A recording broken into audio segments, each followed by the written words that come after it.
오늘 본문 1절은 이렇게 시작하는데요.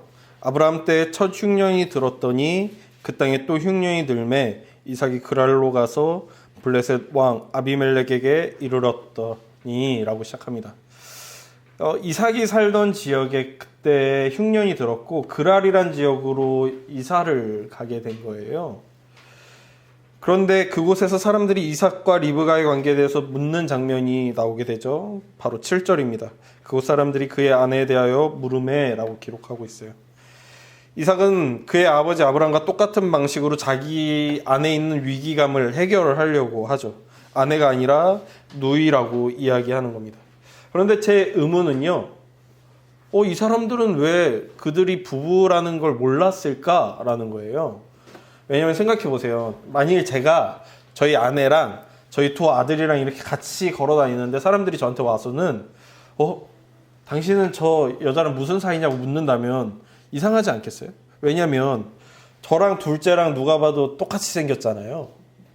그리고 저희 아내랑 저희 첫째랑 너무 닮았고요. 그러면 이렇게 닮아 있는 사람을 보면 무슨 사이일까 의문을 갖는 게 아니고 한 가족이구나 라고 생각하는 게 너무 자연스러운 일인 거죠. 그러니까 지금 이삭과 리브가 그리고 두 아들이 함께 있다면 이게 한 가족이겠거니 생각하지 누가 저들은 무슨 관계일까 라고 생각하겠냐고요. 제가 어렸을 때요 저희 시골에 가서 할머니 댁 앞에 이렇게 놀다 보면은 그 앞을 지나가던 어른들이 네가 원경이 아들이냐? 라고 물어보시곤 했었어요. 그렇게 저랑 저희 아버지가 매우 닮았었던 거죠. 물론 저희 할머니가 보시기에는 둘째 아들에 대한 자부심이 굉장히 컸기 때문에 손주는 아들만 못하다라고 하셨겠지만 사람들이 보기엔 매우 닮아 있었다고요.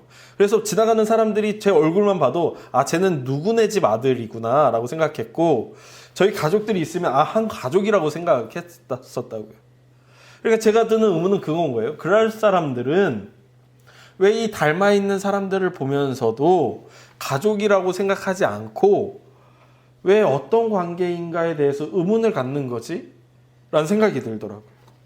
그래서 자료를 좀 찾아보니까 어떤 사람들이요 이 본문을 의도적으로 창세기 저자가 편집했다라고 이야기하는 거예요. 그러니까 창세기의 저자가 시간순에 따라서 25장을 기록하고 26장, 27장을 기록하는 게 아니라 시간 순서를 바꿔서 배치했다는 거예요. 26장은 에서와 야곱이 아직 태어나기 이전, 이삭과 리브가가 불임으로 인해 고통스러워하던 약 20여 년의 세월 중 어떤 날에 있었던 일이라고 이야기하는 거죠. 의도적으로 그렇게 배치했다는 거예요.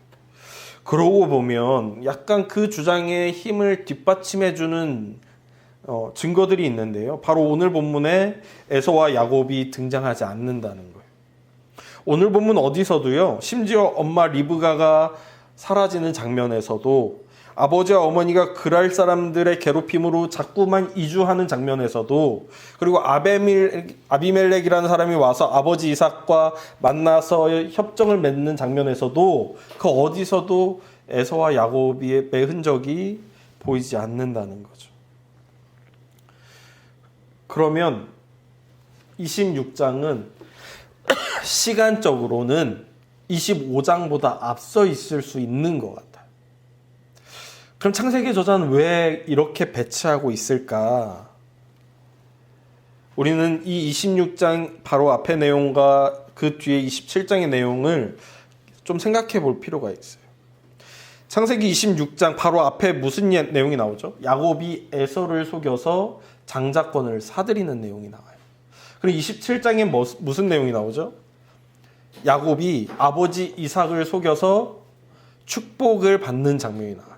그러니까 26장 앞뒤로 야곱이 속임수를 쓰는 장면, 누군가를 속이는 장면이 나온다는 거예요. 그 사이에 오늘 본문이 들어가는 거죠. 창세기의 저자는 바로 이 26장을 통해서 야곱의 행위를 지적하고자 하는 것으로 보여요. 저는 이것을 한 문장으로 하면 잠언 16장 9절이 적합해 보인다라고 생각합니다.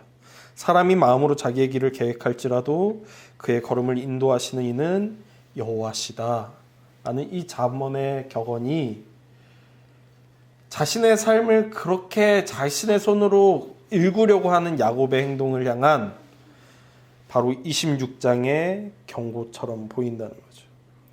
오늘 본문의 특징을 잠언의 빌려와 이야기한 이유는요, 이삭의 삶을 하나님의 도우심이라고 표현할 수 있기 때문입니다. 오늘 본문을 조금 더 자세히 살펴보면 그랄에 간 이삭이요, 부자가 돼요. 심지어 성경이요, 거부라고 표현할 정도로 그가 부자가 됩니다.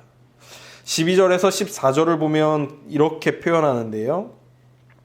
이삭이 그 땅에서 농사하여 그 해에 100배나 얻었고 여호와께서 복을 주심으로 그 사람이 창대하고 왕성하여 마침내 거부가 되어 양과 소가 떼를 이루고 종이 심이 많음으로 블레셋 사람이 그를 시기했다라고 기록하고 있어요. 여기서 집중하게 되는 것은요, 여호와께서 복을 주심으로라는 이 표현이에요. 물론 이삭은 자신이 해야 할 것들을 행했죠. 그는 그랄이라는 지역에서 농사를 짓기 시작했어요. 그런데 그가 농사를 지어봐야 얼마나 잘했겠냐고요. 그의 본업은 목축업이잖아요. 그의 아버지 때부터 목축업이 그들의 주 일이었어요. 그런데 갑자기 이 장면에서 농사를 짓기 시작했다라고 기록해요. 그런데 여러분, 제가 농사에 대해서 전혀 모르지만 전혀 모르는 저한테 농사를 지어봐라고 하면 정말 막막할 것 같거든요. 근데 이삭이라고 해서 얼마나 잘했겠어요, 그걸. 농사도 배워야 잘할 수 있는 거잖아요. 그랄 사람들이 농사를 짓고 있는 이삭을 보면서 무슨 생각을 했을까요? 참 어설프다는 생각을 하지 않았겠어요? 저렇게 어설퍼서야 곡식이나 맺겠어라는 생각을 하지 않았겠냐고요. 제가 얼마 전에 콩콩팥팥이라는 예능 프로그램을 봤는데 연예인 4명이 그냥 어느 정도의 땅에다가 농사를 짓는 프로그램이었어요. 그 바로 옆에 평생 농사만 짓던 아저씨가 틈틈이 그 사람들의 행동을 보면서 아, 귀엽다라는 표정으로 이렇게 보는 장면들이 나와요. 그리고 역시나 처음 지었던 농사는 그냥 망해버리는 게 나오거든요. 농사라는 게 아무나 뛰어든다고 해서 그냥 씨를 뿌려놓는다고 해서 잘하는 게 아닌 거잖아요. 그런데 그랄의 원주민들이 보기에 이삭이 얼마나 어설퍼 보였겠냐고요. 근데 이상하게도 그 어설픈 이삭의 농사가 너무 잘 되는 거예요. 100배나 얻게 되는 거예요. 심지어 창대해지고 왕성해져서 거부가 되어버리는 거예요. 그러니 그랄 사람들이 보기에 너무 황당하죠. 농사라는 게 아무리 열심히 해도, 그리고 실력이 있어도, 경험이 많아도 자연이 도와주지 않으면 망하는 게 농사인데, 경험도 없고 누가 봐도 어설픈 이삭의 농사가 너무 잘 된다니 황당하기도 하고 이상하기도 하고 믿을 수도 없는 상황이 벌어지는 거죠. 그런 황당한 일에 대해 성경은 이삭의 어떠함이 그런 결과를 불러왔다고 이야기하잖아요. 이삭이 경험이 있어서, 지혜가 있어서, 능력이 있어서, 열심이 있어서 그랬다고 이야기하질 않아요. 성경은 그저 여호와께서 도우셔서 그가 그런 결실을 맺었다라고 이야기하죠. 때로는 우리의 인생도 그런 것 같아요. 우리가 무언가 탁월함이 있어서 삶의 결실을 맺는다기보다는 우리가 어떤 열심과 능력과 지혜가 있어서 경험이 많아서 그런 결실을 맺는다기보다는 하나님께서 도우셔서 그런 결실을 맺는 것들을 보게 되곤 하죠. 제가 예전에 있던 교회들도 굉장히 큰 교회들이 있었는데 저랑 친한 분들이 그런 질문을 해요. 야, 네가 가까이서 보니까 그 목사님 어떻길래 하나님께서 그렇게 교회를 부흥케 하셨냐라고 질문할 때가 있는데 잘 모르겠는 거예요. 형은 잘 모르겠다고. 그냥 뭐 하나님께서 도우신 거 아니겠냐고 고백할 수밖에 없는 거죠. 갑자기 그 교회가 원래는 되게 힘든 지역에 있었는데 거기가 재개발이 막 되는 거예요. 그런 걸 누가 그 목사님이 탁월했기 때문이라고 이야기할 수 있겠냐? 여호와께서 도우셨다라고밖에 할 수 없는 거죠. 오늘 본문에는 이삭의 삶을 도우시는 하나님의 손길이 이뿐만이 아니에요. 질투심에 눈이 가려진 그랄 사람들이요, 이삭을 쫓아내기 시작해요. 15절을 보니까 그 아버지 아브라함 때 그 아버지의 종들이 판 모든 우물을 막고 흙으로 메웠다라고 해요. 이삭의 소유인 이 샘을요, 그랄 사람들이 메워버려요. 한 번만이 아니. 19절에서 23절을 읽어보면요, 이삭의 종들이 골짜기를 파서 샘 근원을 얻었더니 그랄 목자들이 이삭의 목자와 다투어 이르되 이 물은 우리 것이라 하매 이삭이 그 다툼으로 말미암아 그 우물 이름을 에색이라 하였으며 또 다른 우물을 팠더니 그들이 또 다툼으로 그 이름을 신나라 하였으며 이삭이 거기서 옮겨 다른 우물을 팠더니 그들이 다투지 아니하였다라고 기록하고 있어요. 그러니까 샘을 파면 사람들이 쫓아와서 뺏고, 샘을 파면 와서 뺏는 거예요. 그런데 더 놀라운 건 이삭과 그 종들이 파면 샘이 나온다는 거예요. 고대 근동 사람들에게서 매우 중요한 건 이 샘, 물을 얻는 건데, 이삭은 손만 대면 샘이 나온다는 거. 뺏기는 거, 자꾸 뺏는 그랄 사람들도 믿지만 이삭은 파면 샘이 나온다는 것도 더 놀랍죠. 물은 생명과 번영을 의미하는데 이삭은 파면 그 생명과 번영이 나오는 거예요.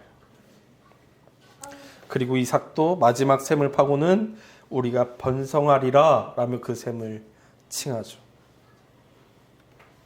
26장에 나오는 이삭은 뭘 하든 되는 사람인 거예요. 아내를 누이라 속였지만 그랄 왕에 의해 발각되고 거기다 별일 없이 아내를 돌려봤죠. 초보 농사꾼으로 농사에 뛰어든 그 해에는 어마어마한 성공을 거둬요. 지역 주민들의 시기에 의해 쫓겨나고 샘을 빼앗기지만 그가 가는 곳마다, 곡괭이를 대는 곳마다 샘이 터져 나옵니다. 오늘 본문은 그 시작부터 끝까지 이삭의 삶의 뒤에서 일하시는 하나님을 우리에게 보여주죠. 언약을 맺으심으로 시작해서 여호와께서 복을 주심으로 거부가 되고 쫓겨난 곳에서 여호와를 만나 위로를 받고 이방인의 왕으로부터 여호와께서 너를 돕고 계신다는 인증을 받기까지 하나님은 이삭의 삶을 끊임없이 계속해서 도와주신다고 오늘 본문이 보여줍니다. 오늘 본문의 핵심은 그런 것 같아요. 이삭이 잘나서가 아니라, 이삭이 뛰어나서가 아니라, 이삭이 특출나서가 아니라, 이삭이 어떠한 특별한 것을 가지고 있어서가 아니라 그저 하나님의 은혜로 그의 삶이 풍성하고 풍족해졌다라는 걸 보여주는 거죠. 그러므로 이 26장은요, 25장에서 자신이 갖고 싶은 것이 있어 형을 속이는 야곱에게, 자신이 갖고 싶은 것이 있어서 아버지 이삭을 속이는 야곱에게 왜 그렇게까지 하느냐고 책망하는 것 같아요. 야곱은 무언가를 갖기 위해 남을 속이고 빼앗고 갈취하죠. 오늘 본문은 그런 야곱에게 질문하는 것 같아요. 네 아버지를 보라고. 하나님이 먹이시고 입히시고 채우시는데 너는 왜 그렇게도 안달하며 더 갖기 위해 속이고 더 갖기 위해 빼앗고 더 갖기 위해 갈취하냐. 26장에 나오는 이삭의 삶은 그러므로 우리에게도 동일한 질문을 던집니다. 하나님을 믿는다면서 자신의 유익을 위해 남을 속이고 빼앗고 어떻게 해서든 안달하는 우리를 향해 왜 그래야만 하느냐고 질문하는 것 같아요. 그러므로 오늘 본문을 묵상할 때요, 저에게는 제일 먼저 서하가 떠올랐어요. 저희 어머니가요, 저에게 가장 많이 하시는 말씀은 네가 건강해야 된다. 너 저 두 아들 낳아놓고 네가 건강하지 않으면 어떡할 거냐? 라고 계속해서 말씀하시거든요. 오늘 본문은 그런 저에게 자유를 주셔. 하나님께서 책임지실 거라고. 하나님께서 책임지실 겁니다. 왜냐면 저한테 두려움이 사실 있었기 때문이에요. 내가 우리 서아를 책임질 수 없을 때가 되면 어떡하지? 내가 더 이상 내 힘으로, 지금은 저 아이가 어려서 힘으로 감당이 되는데 힘으로도 감당할 수 없는 때가 오면 어떡하지라는 걱정과 근심이 제 안에 있었고, 결국엔 내가 먼저 가게 될 텐데 그때 서아의 삶을 누가 도울 거지? 라는 두려움이 제 안에 있을 때 오늘 본문은 저에게 자유를 주는 거예요. 하나님이 책임지실 것이다. 우리의 교회도 마찬가지인 것 같아요. 우리 교회 어떻게 하면 더 부흥할 수 있을까? 하나님 앞에서 어떻게 하면 더 건강할 수 있을까? 재정적으로 어떻게 하면 자립할 수 있을까? 안달하고 가끔은 조급할 때가 있는데, 그럴 때 오늘 본문은 저에게 그런 목소리를 들려줘요. 하나님께서 하실 것이다. 아멘. 네가 아무리 안달한들 머리카락 하나를 자라게 할 수 없듯이 교회를 건강하게 하는 걸 네가 과연 책임질 수 있느냐라는 질문을 저에게 던져줘요. 결국엔 하나님이 하실 거라고 저에게 이야기해 줍니다. 이것을 예수님께서는 이렇게 가르치시죠. 마태복음 6장 25절에서 34절, 우리가 했던 바로 그 찬송가의 가사입니다. 그러므로 내가 너희에게 이르노니 목숨을 위하여 무엇을 먹을까, 무엇을 마실까, 몸을 위하여 무엇을 입을까 염려하지 말라. 목숨이 음식보다 중하지 아니하며 몸이 의복보다 중하지 아니하냐. 공중의 새를 보라. 심지도 않고 거두지도 않고 창고에 모아들이지도 아니하되 너희 하늘 아버지께서 기르시나니 너희는 이것들보다 귀하지 아니하냐. 너희 중에 누가 염려함으로 그 길을 한 자라도 더할 수 있겠느냐. 또 너희가 어찌 의복을 위하여 염려하느냐. 들의 백합화가 어떻게 자라는가 생각하여 보라. 수고도 아니하고 길쌈도 아니하느니라. 그러나 내가 너희에게 말하노니 솔로몬의 모든 영광으로도 입은 것이 이 꽃 하나만 갖지 못하였느니라. 오늘 있다가 내일 아궁이에 던져지는 들풀도 하나님이 이렇게 입히시거든 하물며 너희일까 보냐. 믿음이 작은 자들아. 그러므로 염려하여 이르기를 무엇을 먹을까, 무엇을 마실까, 무엇을 입을까 하지 말라. 이는 다 이방인들이 구하는 것이라. 너희 하늘 아버지께서 이 모든 것이 너희에게 있어야 할 줄을 아시느니라. 그러니 너희는 먼저 그의 나라와 그의 의를 구하라. 그리하면 이 모든 것을 너희에게 더하시리라. 그러므로 내일 일을 위하여 염려하지 말라. 내일 일은 내일이 염려할 것이요 한날의 괴로움은 그날로 족하니라. 아멘. 아멘. 하나님께서 우리의 필요를 가장 잘 아십니다. 그리고 우리에게 반드시 필요한 것이라면 그 필요를 하나님께서 채우실 것입니다. 내가 정말 원하는 것이 있지만 내 손에 쥐어져 있지 않다면 어쩌면 그것은 하나님이 보시기에는 필요하지 않은 것일 수 있는 것이겠죠. 그러니 내 손에 쥐고 있지 않다고 해서 너무 안달낼 필요가 없다고 예수님도 그리고 창세기 26장도 우리에게 가르쳐주고 있는 것이죠. 그러니 우리의 삶에서 갖지 못한 것에 너무 집중하지 말자고요.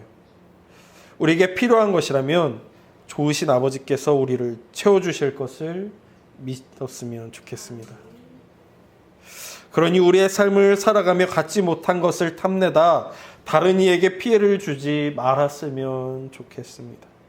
이삭의 삶이 우리에게 보여주는 것은 채우시는 하나님의 선하심과 완전하심이니까요. 그러니 우리의 삶은 완전하신 하나님을 붙들고 그분의 채우심에 감사하며 오늘도 내일도 살아가는 우리가 되었으면 좋겠습니다. 기도하겠습니다. 하나님, 창세기의 저자는 의도적으로 26장의 시간을 비틀어 25장보다 뒤에 나오게 합니다. 그러므로 야곱을 향해 너 왜 그리도 애타하느냐고, 너 왜 그리도 갈망하느냐고, 너 왜 그리도 남에게 상처를 주며 빼앗느냐라고 질문합니다. 그리고 그 질문은 우리에게 다가와 왜 너의 손에 갖지 못한 것으로 인해 이미도 너희에게 주어진 하나님의 은혜를 보지 못하느냐고 질문합니다. 맞습니다, 주님. 우리의 은혜는 이미도 족하며 우리에겐 이미도 충분한 하나님의 은혜가 부어졌습니다. 주님, 갖지 못한 것을 보며 애타하기보다는 내 손에 쥐어진 것에 감사하는 우리가 되게 하십시오. 하나님, 내일에 대한 두려움으로 가득하여 내 창고를 더 채우려고 하기보다는 내게 이미 베푸신 하나님께 감격하며 오늘을 온전케 하신 하나님을 찬양하는 우리가 되게 하여 주십시오. 그렇게 오늘 하나님을 찬양하며 경배하며 살아가는 우리가 되게 되어서 세상을 향해 하나님이 채우신다. 하나님께서 우리의 아버지시다. 완전하신 하나님께서 우리의 필요를 가장 잘 아신다. 그분이 우리를 먹이시고 입히시고 재우신다. 고백하는 우리 모두가 되게 하여 주시옵소서. 우리를 채우신 하나님을 찬양하며 예수님의 이름으로 기도했습니다. 아멘. 네, 잠시만요. 죄송합니다. 축도하겠습니다.